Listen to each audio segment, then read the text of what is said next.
Hello everyone, welcome to education. तो हम बात करेंगे। हमने 51 सेक्शन तक कर लिया था। थोड़ा हमने देख लिया था ओवरव्यू 52 का भी। तो हम बात करते हैं, 52 से स्टार्ट करते हैं डीडीएक्ट पे। अगर आपको कंटेंट अच्छा लगता है, मेरा आपको वीडियोस अच्छी लगती हैं, तो चैनल को सब्सक्राइब कर सकते हैं। डीडीएक्ट ऑलमोस्ट हमारा आज की क्लास के बाद एक क्लास और लगेगा, उसके बाद हमारा डीडीएक्ट कंप्लीट हो जाएगा। लैंड रेवेन्यू एक्ट में भी हमने बहुत सारी क्लासेस कर ली हैं। चैप्टर 3 में एक क्लास और देंगे, फिर चैप्टर 3 भी कंप्लीट हो जाएगा। मैं सारे एक्ट्स जितने भी हैं, 7 एक्ट्स हैं, 7 to 8 एक्ट्स जो भी हैं, वो सारे एक्ट्स आपको कंप्लीट करवाऊंगा। जैसे ही हमारा 50 सब्सक्राइबर का टारगेट अचीव हो जाएगा, फिर मैं डेली लाइव क्लास करवाया करूंगा आपको। तो आप कंटेंट आपको अच्छा लगता है आप सुनिए, जैसा भी लगता है आपको कंटेंट, और जो भी प्रॉब्लम है आपको क्वेश्चन से रिलेटेड, एग्जाम स्ट्रेटजी से रिलेटेड, वो आप हमारा टेलीग्राम चैनल है, उसका मैं कमेंट में लिंक दे देता हूँ, आप ज्वाइन करिए। तो हम आज स्टार्ट करते हैं सेक्शन 52 से। तो सेक्शन 52 में बात हो रही है पावर ऑफ डेलीगेशन। तो पावर ऑफ डेलीगेशन का क्या मतलब होता है कि पहली चीज तो कौन कौन पावर डेलीगेट कर सकता है और पावर डेलीगेट क्यों करी जाएगी। फॉर एग्जांपल, सेंट्रल गवर्नमेंट ने कोई एक्ट बनाया, या फिर उस एक्ट के अंदर कोई अथॉरिटी बनाई, ठीक है ना। तो पहला डेलीगेशन तो हो गया कि एक्ट बनाया सेंट्रल गवर्नमेंट ने, वो अपॉइंट किसको कर रही है, फंक्शंस डिस्चार्ज करने के लिए उस अथॉरिटी को। अब वो अथॉरिटी भी सारे काम खुद नहीं कर सकती, वो किसी और को फंक्शंस, पावर्स, रिस्पॉन्सिबिलिटी ट्रांसफर कर रही है। तो इसी को बोलते हैं पावर ऑफ डेलीगेशन, ठीक है ना। रिस्पॉन्सिबिलिटीज, ड्यूटीज डेलीगेट करना, ठीक है ना। तो ये वाली पावर्स किस किस को है। तो पहली बात तो है कि अथॉरिटी नोटिफाई करके ऑफिशियल गेजेट में किसी को भी जो कि उसको पावर है वो डायरेक्ट कर सकती है। जैसे लोकल अथॉरिटी होगी, एमसीडी, एनडीएमसी, ठीक है ना, उनको कर सकती है। जो कमिटीज अपॉइंट करेगी एज पर सेक्शन 5A, उनको अपनी जितनी भी पावर्स हैं उनको डेलीगेट कर सकती है, ठीक है ना। दूसरे नंबर पे आती है, सेकंड नंबर पे सेंट्रल गवर्नमेंट। सेंट्रल गवर्नमेंट भी सेम प्रोसीजर अप्लाई करेगी। सेंट्रल गवर्नमेंट नोटिफाई करेगी ऑफिशियल गजेट में, और direct any power exercisable by it under this act, मतलब जो सेंट्रल गवर्नमेंट की पावर है इस एक्ट के अंदर, वो किसी को भी डेलीगेट मतलब ट्रांसफर कर सकती है। अब उसको क्या क्या पावर है, उसको पावर है कंपलसरी एक्विजिशन करने का, ठीक है ना। लेकिन इसमें एक एक्सेप्शन है कि आप जो रूल बनाने की पावर है उसको छोड़ के बाकी सबको वो मतलब पावर ट्रांसफर कर सकती है। जैसे कि रिटर्न एंड इंस्पेक्शन के लिए किसी को ऑथराइज कर सकती है अपने बिहाफ पे, ठीक है ना। उसके बाद आता है lieutenant governor of the NCT of Delhi. अब लेफ्टिनेंट गवर्नर साहब भी जो है नोटिफाई करके ऑफिशियल गजेट में, direct any power exercisable by him under this act except the power to hear appeals, मतलब अपील की पावर छोड़ के। अब इन दोनों के आप एक्सेप्शन याद करो, सेंट्रल गवर्नमेंट के केस में रूल, और अथॉरिटी के केस में रेगुलेशन, लेफ्टिनेंट गवर्नर साहब के केस में अपील। इन तीन पावर्स को छोड़ के कोई भी पावर जो उनके पास है वो किसी को भी कर सकते हैं डेलीगेट। अब जो लेफ्टिनेंट गवर्नर साहब है उनके पास क्या पावर है, वो डीडी के चेयरमैन है, ठीक है ना। हाँ, वो अपील सुनते हैं, ठीक है ना। वो कोई ऑर्डर पास करते हैं तो अपील की पावर हटा के वो चेयरमैन है, वो प्रेसिडेंट किसके हैं, एडवाइजरी काउंसिल के, ठीक है ना। तो मतलब जब वो चेयरमैन होंगे तो उनके बाद जो जो पावर्स होंगी, जो जो वो डिसीजंस ले सकते हैं, वो किसी को अपॉइंट कर सकते हैं for certain period of time, ठीक है ना। इसके बाद आते हैं सेक्शन 53 में, effect of other laws. Effect of other laws का मतलब है कि किस किस लॉ का इस पर असर पड़ेगा, और किसका कहाँ पर ये काम करेगा, कहाँ पर नहीं काम करेगा।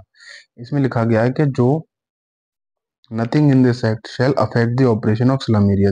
एक एक्ट होता है स्लम्स के लिए, slum area improvement and clearance act. तो ये जो एक्ट है, इस पे या इसका स्लम एरिया जहां जहां पर भी ये एक्ट लागू होता है उस पे ना तो उस वाले एक्ट का इस पे कोई असर होगा, ना इस वाले एक्ट का उस पे कोई इफेक्ट पड़ेगा, ठीक है ना। इसके बाद सेक्शन 2 में सेविंग क्लॉज है, बेसिकली उसमें सेक्शन मेंशन है 30 सेक्शन का सबसेक्शन 4 और सबसेक्शन 8 ऑफ 31, ठीक है ना, ये बात करी गई है। इसके बाद है not withstanding anything contain in any such other law when permission for development in respect of a land has been obtained under this act, such development shall not be deemed to be unlawful undertaken or carried out by reason only of the fact that permission approval for such development has not been obtained। मतलब कहीं पे development का काम चल रहा है, ठीक है ना। अब उसको मतलब हम मतलब कि आप सेक्शन 12 देखो, सेक्शन 12 में परमिशन ली जाती है ना लोकल अथॉरिटी से और डेवलपमेंट अथॉरिटी से।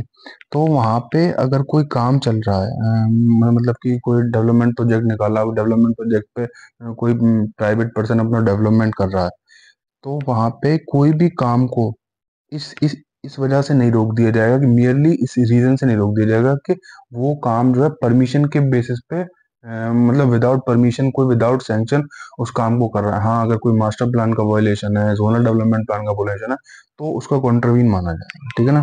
और when person for such development has not been obtained under this act. अब पहला केस था ऑब्टेन्ड वाला, अब दूसरा था has not been obtained under this act, such development shall not be deemed to be lawful, ठीक है ना। पहले केस में आया कि अगर मियरली मियरली किसी ने परमिशन नहीं ली है और वो काम कर रहा है, तो उसको अनलॉफुल नहीं माना जाएगा। लेकिन अब अब जैसे कि किसी ने जोनल डेवलपमेंट प्लान में जो एक टर्म्स थी आपको, मतलब कि आपको परमिशन लेके ही काम करना है, अब किसी ने अगर परमिशन लेके काम नहीं किया तो उसको अनलॉफुल माना जाए, ठीक है ना। ये लॉफुल अनलॉफुल वाली बात इसमें बोली गई है। इसके बाद आते हैं सेक्शन 53A में, restriction on power of a local authority to make rules regulations और bylaws in respect of certain matters. तो लोकल अथॉरिटी जो है उसको कहीं कहीं रेस्ट्रिक्ट कर दिया है कि आप इन मैटर्स में रूल्स रेगुलेशंस बाय लॉज नहीं बना सकते। तो इसके लिए आप फर्स्ट सबसेक्शन ना पढ़ के सेकंड पढ़ो। सेकंड सबसेक्शन में बोला कि water supply, drainage, sewage, erection, री इरेक्शन, सब डिविजन, ये जो चार मैटर्स हैं इनसे रिलेटेड जो भी ए से लेके डी क्लॉज तक मेंशन है चीजें, ठीक है ना। और वो जो चीजें हैं वो मास्टर प्लान या जोनल डेवलपमेंट प्लान से रिलेटेड है, तो आप इनके लिए कोई भी रूल रेगुलेशन बाय लॉ नहीं बना सकते। इसके लिए अथॉरिटी ही बनाएगी या फिर सेंट्रल गवर्नमेंट ही बनाएगी, बस। इसके बाद आते हैं 53B में, notice to be given of suits. तो कोई भी सूट इंस्टीट्यूट नहीं होगा, मतलब फाइल नहीं होगा अगेंस्ट द अथॉरिटी और उसके किसी भी मेंबर के ऊपर। कब नहीं होगा? टू हैव बीन डन, इसकी आप देखो 1 2 3 4 line, to have been done in pursuance of this act. इसमें एक हमने सेक्शन पढ़ा था ना कि protection of action done in good faith. अगर मतलब वो अपनी ऑफिशियल ड्यूटीज को डिस्चार्ज करते टाइम, अब किसी सेक्शन 30 में बिल्डिंग का डिमोलिशन कर रहा है, स्टॉप कर रहा है, सील कर रहा है, तो कोई भी सूट उसके ऊपर नहीं लगाया जाएगा, ठीक है ना। अब उसके बाद आते हैं इसके सबसेक्शन 2 में, no suit such as is described in subsection 1 shall unless it is a suit for recovery of immovable property. तो रिकवरी ऑफ इमूवेबल प्रॉपर्टी के अलावा कोई सूट नहीं डाला जाएगा, और उसका भी एक टाइम पीरियड है 6 मंथ के अंदर, ठीक है ना। 6 मंथ मतलब should be instituted after the expiry of 6, मतलब 6 मंथ के बाद ही वो सूट इंस्टीट्यूट हो सकता है। इसके बाद nothing contained in subsection 1 shall be deemed to apply to a suit in which only relief claimed is an injunction of which the object would be defeated by giving the notice or the postponement of the institution of the suit। मतलब कि इसमें simple सी बात बोली गई है, without notice आप suit institute नहीं कर सकते, ठीक है ना। इसके बाद आते हैं सेक्शन 54 में, ये भी सेविंग क्लॉज है।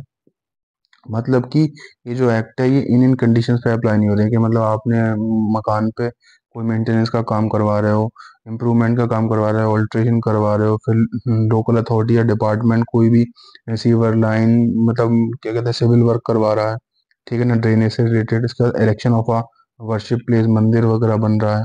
इसके बाद एक्सकवेशन चल रहा है, कोई वेल हो रहा है, ठीक है ना, मेड इन द ऑर्डिनरी, जो ऑर्डिनरी काम है एग्रीकल्चर पर्पज पे, या फिर कंस्ट्रक्शन ऑफ अनमेटल्ड रोड, कोई मेटल्ड रोड नहीं बन रही है, अनमेटल्ड रोड बन रही है।